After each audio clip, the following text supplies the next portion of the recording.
Take heed, the road you must take is enveloped in a fierce wind. But remember how far you've traveled. You must proceed. You must go forward. You can meet any obstacle that arises. I believe that. A Gerudo village lies due north of here. Go speak with them. This is Legendary Adventures, a Legend of Zelda playthrough podcast. This week in Four Swords Adventures, we're venturing into the Desert of Doubt, to face its harsh winds, ancient ruins, and a mysterious pyramid.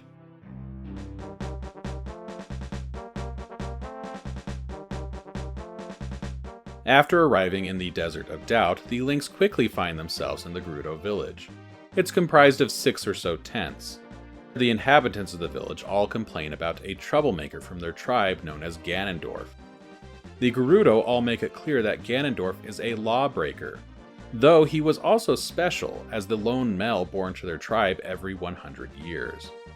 As such, he was supposed to be a guardian, but instead became twisted by evil as he grew. Ganondorf ventured further into the desert, heading for the temple and the pyramid beyond. We're told that no one who ventures that way ever returns, and he is assumed dead.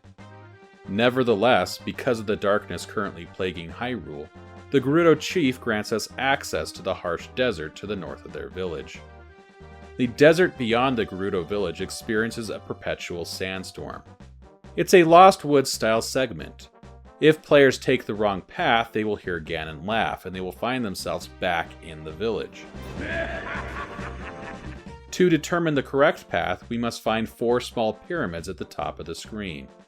3 are side by side in a row, and the middle has a visible door. Directly in front of that middle pyramid is the 4th pyramid blocking the door.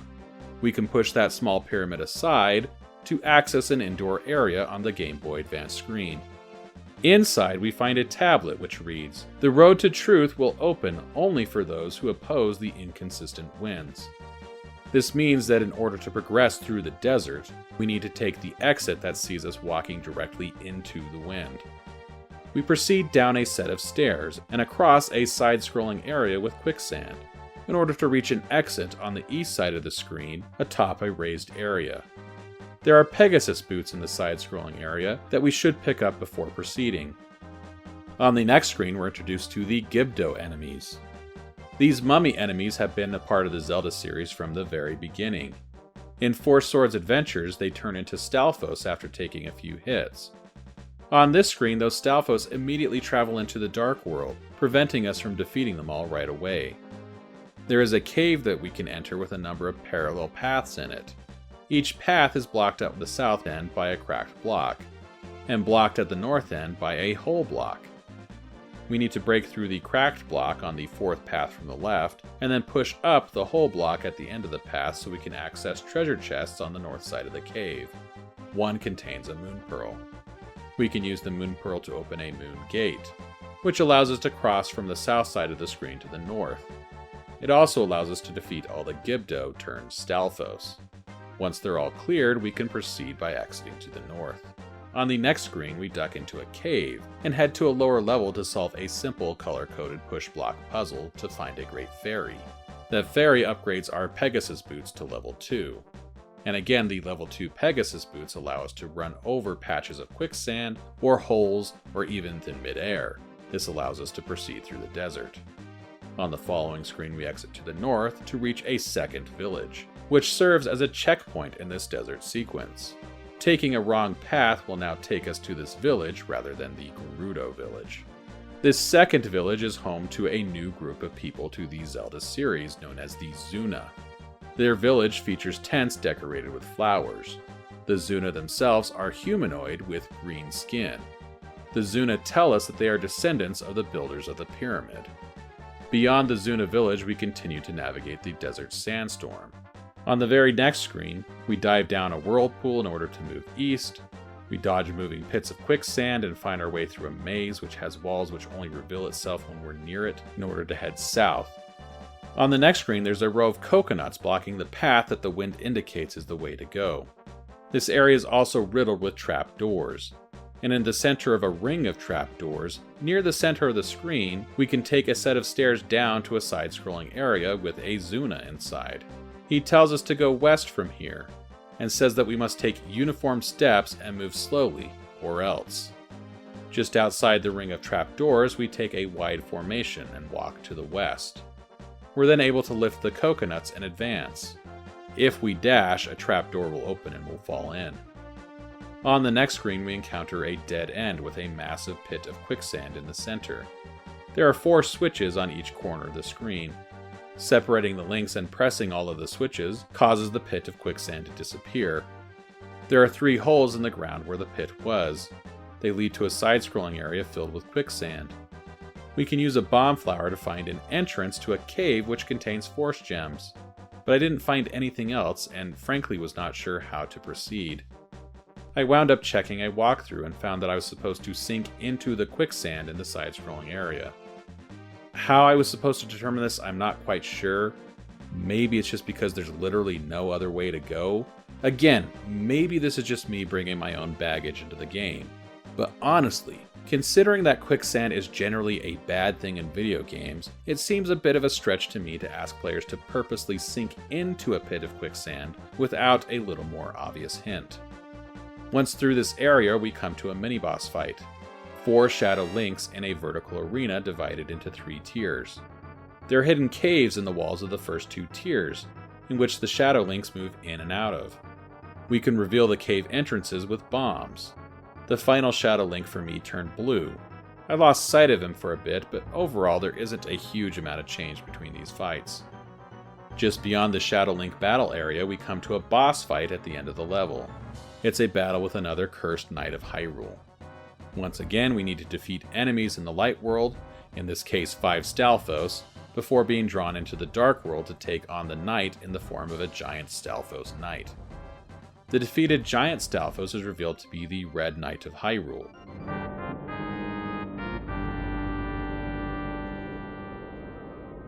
He says all 4 knights were bested by a foe who wielded a mighty weapon. We're also told that that foe was not Vati.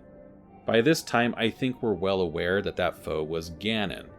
The knight does not call him by name, but he says the man came from the desert. He tells us that Shadow Link was created by Ganon for the express purpose of tricking Link into drawing out the Force Sword and freeing Vati.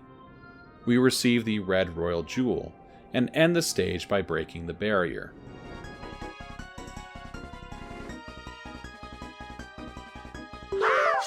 The second stage is the Desert Temple. The front entrance should look familiar to fans who have played A Link to the Past. It's clearly intended to be a version of the Desert Palace. A tablet near the dungeon entrance describes it as a test. We pull an Armos statue out of the way to gain access to a door and head inside. The dungeon initially has stone floors, and players are forced to the east. At the furthest point east, players hit 4 crystal switches, and then stand in a box formation on a large floor switch.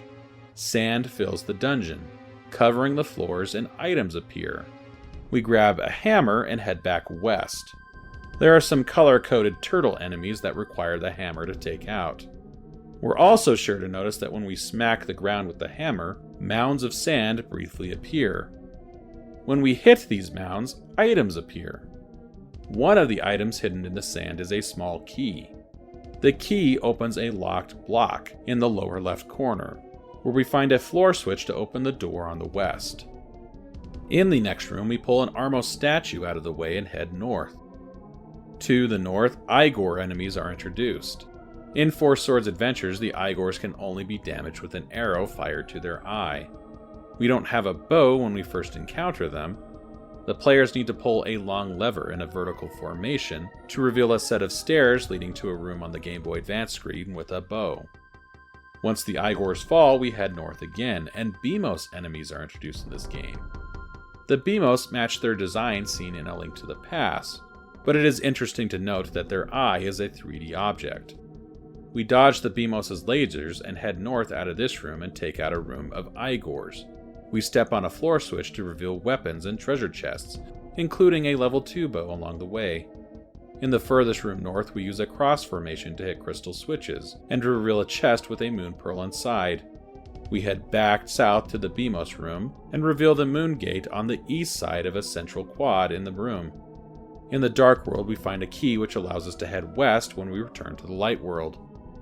In the room's west, we fire arrows through lit torches in order to advance. The highlight of the dungeon is the second room to feature these puzzles. We dodge Beamos and Armos statues, which move in a steady circle clockwise around the room, to light torches on inner and outer edges of the room to get a key.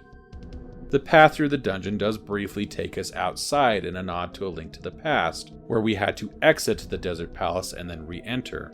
When we return inside, we face a pair of boss fights. The first is a rematch against a Zelda 1 style Goma. Then we take out 4 Shadow Links in a fight that sees us dodging Beamos as they move between the Light World and the Dark World. One Shadow Link turned red for me, and defeating it ended the fight, allowing us to reach the barrier and exit the stage. Time now to visit Tingle's tower. Again, it only appears when playing in the multiplayer mode, and of course my wife Mandy helped me check out the games it contains. The portal opened in level 6 is the second from the left on the top row. The game is called Mole Melee. It's a whack-a-mole game. While the targets are referred to as moles, they look quite different. I don't know what they look like, but they look like something. They are in fact Geldman enemies. Players have 1 minute to hit as many moles as they can. But every time I get near one, it disappears. That's mine. Oh, come here. Hitting a mole that matches their color earns players triple points. Black-colored moles should be avoided. Oh. You hit a black one. Don't hit the black ones, remember? I remember. When the black moles explode, they make Link dizzy for a few seconds. In the final 10 seconds, only moles matching the player's colors and black moles appear. I hit 39 moles altogether, Mandy hit 27. Players then visit Tingle for bonuses and a final tally. This time Tingle penalized the player who hit the most moles of a rival color. He took away 300 Force Gems from Mandy for hitting my green moles. Oh no! I thought it was okay. I thought it was going to give you a thing for black moles. But I figured if I hit the green ones, then I was keeping you from hitting the green ones. I just said you get triple points. I didn't say anything about you losing points. Yeah, I figured that black ones would get you lose points when you were saying that. Ugh, Tingle. Just switching things up on me so I can't win. Because you totally hit more black ones than me. I didn't hit any black ones. True.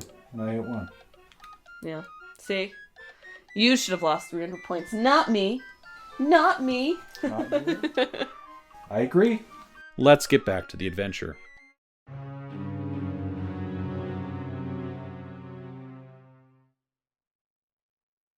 The third stage, the Pyramid, is a second dungeon stage. The opening rooms of the dungeon are fairly standard and straightforward for this game. There's a giant bomb segment which sees Dark Link throw giant bombs onto the TV screen, which players need to avoid by ducking into the Game Boy Advance screen. But this was honestly the best of them so far. The Game Boy Advance screens were extensive and it presented something of a maze for players to find their way through. This wasn't one of the ones where players have to duck into a relatively small space and then wait to exit, as so many of the other sequences are. Players are exploring a space to find their way forward, while keeping the status of what's happening on the main TV screen in mind as they do. I really didn't mind this sequence, which is not something I could say about the previous versions of this challenge. Once we get past the giant bomb sequence, the dungeon really starts cooking with a strong central room sequence. The central part of the dungeon sees Link entering a hallway. There are rooms in the central part of the hall lining the outer walls. The central doors are also closed with shutters, and the outer hall features locked doors on the southeastern wall, an open door on the northeastern wall. The north wall also features 2 cracked portions, meaning we can open doors with bombs. The western wall features 2 doors closed by shutters, but each has a lever which can be pushed to open the door. I opened the south door on the west wall first. Inside, I defeated multiple enemies in order to acquire a slingshot. I then headed into the northern door on the west wall. We defeat Gibdos to open a small Game Boy Advance screen room on the west side. We open the shutters on either side of the room and then use a cross formation to shoot through the open shutters to hit crystal switches on the TV screen. This reveals a key. We take the key to the locked room on the south side of the east wall. We use a box formation to press floor switches and defeat Gibdos who turn into Stalfos and travel into the Dark World, in order to swap the slingshot for a lantern. We use the lantern to light unlit torches. Lighting torches on the southern side of the central area reveals a room with Pegasus boots. Lighting torches in the room where we got the slingshots reveals a room with a great fairy inside. We get the boots and give them to the great fairy to level up. With the level 2 boots, we can head to the north door on the east wall, and run over a series of trap doors without falling in. We get a moon pearl and travel to the Game Boy Advance screen to return to the central area. The moon gate is open just opposite of this northern door on the eastern wall. In the Dark World, we can dash across holes to reach a moon gate on the southwestern side of the room. Passing through this gate takes us into the central rooms of the area. We open a number of chests to score bombs, and we swap out our Pegasus boots. We also get a blue bracelet, which ups Link's defense, and force gems. There are also a couple of giant bombs to contend with. Through a bombable wall, we head back to the central hallway, and we use our newfound bombs to bomb open the cracked wall in the northeast to advance through the dungeon. We swap out our bombs for a slingshot again and use it to activate crystal switches, which extend and withdraw platforms. We arrange the platforms in just the right way to cross the room, and from here it's a quick trip to the boss room.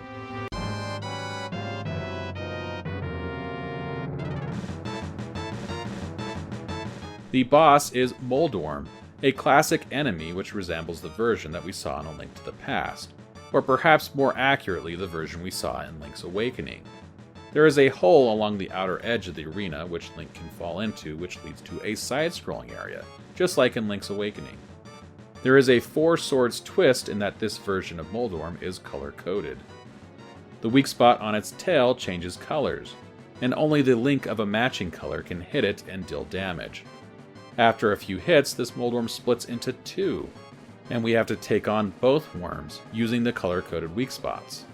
The boss fight was a real highlight of the game in my opinion. Once both worms fall, we advance through a door to the east. There, Link and the maidens find a pedestal with the impression of a trident in it.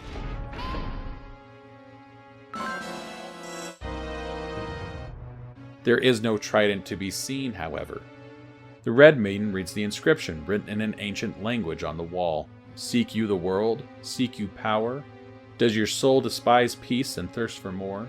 Does your soul cry for destruction and conquest? We grant you the power to ruin the world, the power of darkness, evil spirit of magic trident. You are the king of darkness. It seems that Ganondorf stole this trident from the pyramid, and based on the inscription, we can safely assume that is in no way a good thing. The maidens realize that Ganon is up to no good and is plotting somewhere in Hyrule at this very moment.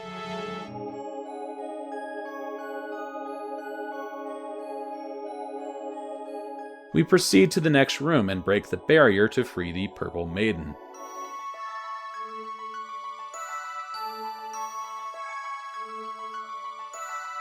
After learning that Zelda is still in the clutches of the forces of evil, the Purple Maiden calls upon the others to join her.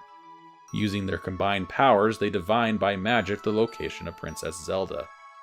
The princess speaks telepathically, revealing she is in the Tower of Winds, which, she says, has been turned into a frozen fortress by the dark magic of Vati. She warns that Vati is growing stronger the longer he is free. The maidens say the tower is hidden by Vati's magic. They urge Link to find the final royal jewel, so the Tower of Winds can be revealed again. We'll head next week to Frozen Hyrule. If you want to follow along, please subscribe. And if you've already subscribed, thank you. You are incredible. I am Paul Riley, and I will see you next week.